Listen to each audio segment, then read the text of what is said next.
জলপাইগুড়ি জেলা মানেই সবুজ চা বাগান আর ঘন জঙ্গল। কিন্তু মালবাজারের দিক থেকে আরও কিছুটা গভীরে গেলে এমন একটা জায়গা আছে যার নাম মানচিত্রের কোথাও নেই। স্থানীয়রা একে বলে হাড় কাটা ঝোড়া। শোনা যায় ১৯৫০-এর দশকে এক পুরো আদিবাসী গ্রাম এখান থেকে রাতারাতি গায়েব হয়ে গিয়েছিল। এই রহস্যের খোঁজে কলকাতা থেকে রওনা দিল শ্যাডো হান্টার্স টিম। আর্ক টিমের লিডার, যুক্তিবাদী কিন্তু সাহসী। রনি টেকনিক্যাল এক্সপার্ট, ক্যামেরা আর ইভিপি রেকর্ডার সামলায়। সায়ন্তন সেন্সিটিভ মিডিয়াম, যে অশরীরী উপস্থিতি অনুভব করতে পারে। রিয়া গবেষক এবং ইতিহাসবিদ। তানিয়া গ্রাফিক্স এবং ডকুমেন্টেশন সামলায়। তাদের গাইড হিসেবে সাথে আছে স্থানীয় দুই লোক, বিমলদা আর হরেন। তাদের কথা বলার ধরন খাঁটি উত্তরবঙ্গের।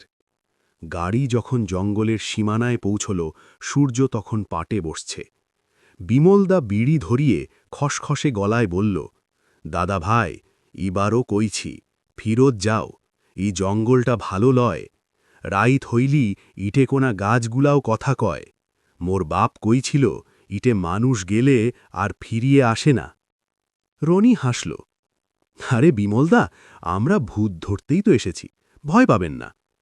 হরেন পাশ থেকে গম্ভীর স্বরে যোগ করল, ভয় মুই পাং না দাদা, মুই ডারাং এইটে ভাবিয়ে যে তোমাঘর সাথে করি মুইও পাছে শেষ হইয়ে না যাং।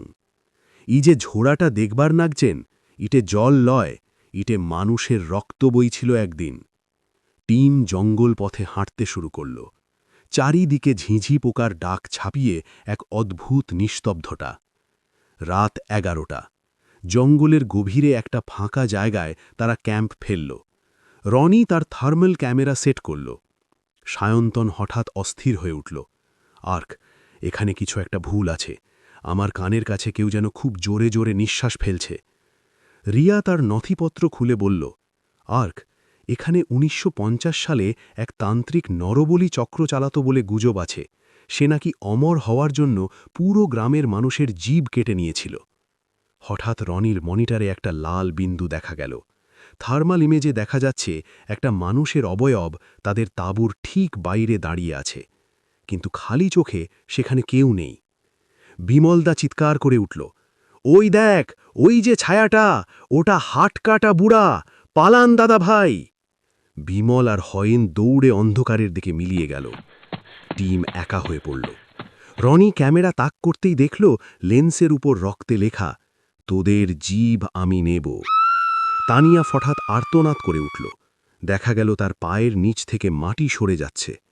আর্ক তাকে টেনে তোলার চেষ্টা করল, কিন্তু রনি দেখল তানিয়ার পেছনে গাছের ডাল থেকে একটা পাবিহীন দেহ ঝুলছে, যার মুখটা লম্বালম্বিভাবে চেরা।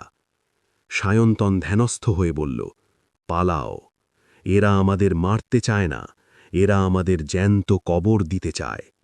তারা দৌড়াতে শুরু করল, কিন্তু জঙ্গল যেন গোলক ধাঁধা। তারা বারবার একই জায়গায় ফিরে আসছে। হঠাৎ সামনে এক ভাঙা মন্দির দেখা গেল। মন্দিরের ভেতরে টিম আশ্রয় নিল। সেখানে বিমলদা বসে আছে, কিন্তু বিমলদার গায়ের চামড়া যেন আলগা হয়ে ঝুলছে। সে অদ্ভুত হিক্কা তুলে হাসতে লাগল। আইছেন, খুব শখ করি আইছেন না, এবার দেখেন আমার জঙ্গল কেমন করি মেহমানদারি করে। বলতে বলতে বিমলদার শরীরটা দুমড়ে মুছড়ে গেল। তার মুখ দিয়ে কালো পোকা বেরোতে শুরু করল। টিম বুঝতে পারল বিমলদা মানুষ নয়, ওটা অনেক আগেই মারা গেছে। আসল বিমলদার লাশটা মন্দিরের কোণায় পড়ে আছে, তার জিভটা উপড়ে নেওয়া। আর্ক তার পিস্তল বের করল, লাইসেন্সড, কিন্তু কিছু করার আগেই সায়ন্তন আর্ককে ধাক্কা দিয়ে নিচে ফেলে দিল। সায়ন্তনের চোখের মণি পুরো সাদা হয়ে গেছে। সে এক অদ্ভুত গলায় বলতে লাগল, নরবলি সম্পূর্ণ করতে ৫ জন লাগে, ৪ জন বলি আর ১ জন পুরোহিত। রিয়া আর তানিয়া স্তম্ভিত। সায়ন্তন কি পোজেসড, নাকি সে আগে থেকেই এই চক্রের অংশ? হঠাৎ মন্দিরের দেওয়াল থেকে শত শত হাত বেরিয়ে এলো। রনিকে সেই হাতগুলো দেওয়ালের ভিতর টেনে নিয়ে গেল। রনির হাড় ভাঙার শব্দ পুরো মন্দিরে প্রতিধ্বনিত হতে লাগল। রিয়া দেখল মন্দিরের মেঝের নিচে হাজার হাজার মানুষের কঙ্কাল। আর্ক উঠে দাঁড়িয়ে সায়ন্তনকে আঘাত করার চেষ্টা করল, কিন্তু সায়ন্তন বাতাসে হাত নাড়াতেই আর্কের শরীরটা দেওয়ালে আছড়ে পড়ল। বাইরে থেকে হরেনের চিৎকার শোনা গেল, দাদা ভাই পালান, মন্দিরের নিচে সুড়ঙ্গ আছে।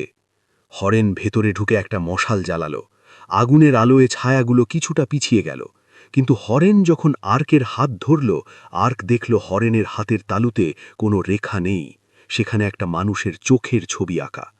হরেন ফিসফিস করে বলল, মুই তোমাক বাঁচাবার নাই, মুই তোমাক খাইবার আসছু। হরেনের মুখটা ফেটে গিয়ে একটা দানবীয় আকৃতি নিল। তানিয়া আর রনিকে ততক্ষণে ছায়াগুলো গিলে ফেলেছে। আর্ক কোনো মতে হামাগুড়ি দিয়ে মন্দিরের গোপন পথ দিয়ে ঝোড়ার জলে ঝাঁপ দিল। ভোরবেলা জলপাইগুড়ি স্টেশনে একটা লোক এসে পৌঁছল। তার জামা কাপড় ছিঁড়ে গেছে, সারা শরীরে আঁচড়ের দাগ, সে কথা বলতে পারছে না। ডাক্তাররা পরীক্ষা করে দেখলেন লোকটার অর্থাৎ আর্কের জিভটা কেউ নিখুঁতভাবে কেটে নিয়েছে। পুলিশ যখন হাড় কাটা ঝোড়ায় তদন্ত গেল, তারা সেখানে কোনো ক্যাম্প, কোনো মন্দির বা কোনো মানুষের চিহ্ন পেল না। শুধু একটা পুরনো ইভিপি রেকর্ডার পড়েছিল ঝোপের ধারে। রেকর্ডারের প্লে বাটন টিপতেই শোনা গেল 5 জনের হাসাহাসির শব্দ, আর তারপর একটা ভারী কণ্ঠস্বর, পরের বার যখন তোমরা গল্পটা শুনবে, আমি তোমাদের পেছনে দাঁড়িয়ে থাকব। সতর্কবার্তা, আপনি কি এখন একা ঘরে এই গল্পটা পড়ছেন? একবার পেছন ফিরে দেখুন তো, আপনার ঘরের কোণের অন্ধকারটা কি একটু বেশি ঘন মনে হচ্ছে না? জলপাইগুড়ির সেই জঙ্গল হয়তো এখন আপনার দরজাতেই কড়া নাড়ছে।